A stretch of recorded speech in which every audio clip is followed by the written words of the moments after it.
right? And my brother and I just like, the music was cool, I thought the game was awesome, and we went home and we're talking about it. We managed to talk my parents into taking us back the next day. So the next day after school we went back and we both ran up to the game, to the Jungle King, to see who could put the quarter in first, because the way we did it was whoever put the quarter in first gets to play first. And I put my quarter in, he put his quarter in, I pushed start, got to play first, and it wasn't Tarzan anymore. And it was like this Tato music instead, and I was like, the heck, what just happened here? And I stepped back from the game and I looked at it, and I was like, was this Jungle Hunt or Jungle King? We were both kind of like puzzled, and we're just staring at the marquee, and I was like, didn't that marquee have Tarzan on it? And we're just like completely like blown away, right? Same game, the character's not Tarzan anymore, it's some safari dude.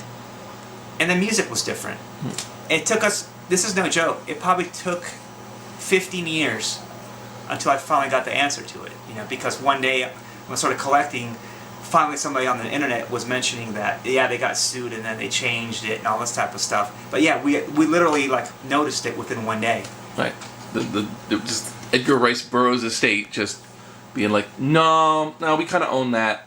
Right. And you can't make a game about it. You know, back when they thought that they could get away with anything, and they would, right? They just could. So let's see. So now you do a lot of work for the 1-Up and 2-Up. That's correct. Right. So working, I mean, normally one would think maintenance man is not a great achievement later in life, but I get the impression you think differently. Like if they came to you, is it full time for this now? Yeah, it is.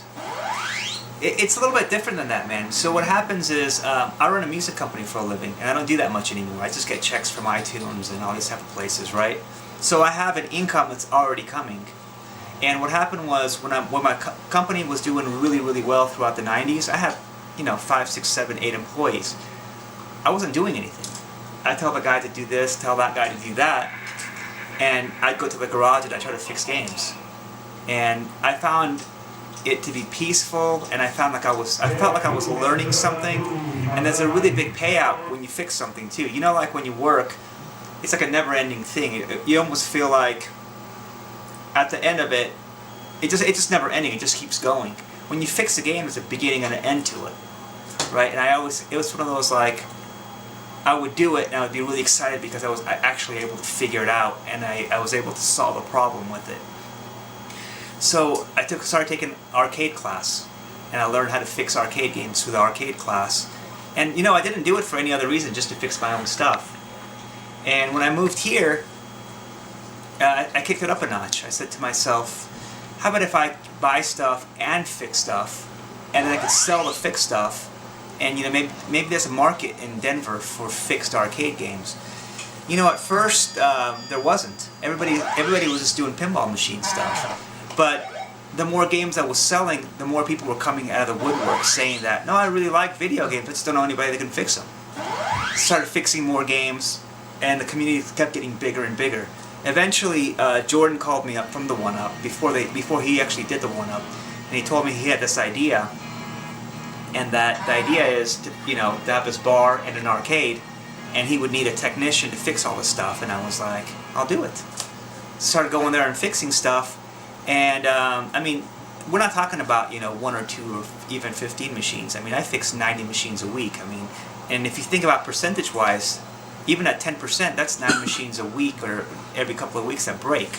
And it's usually more than that because people are spilling beers on them and kicking the games and ripping stuff off of them and just like being drunk and just ridiculous, right?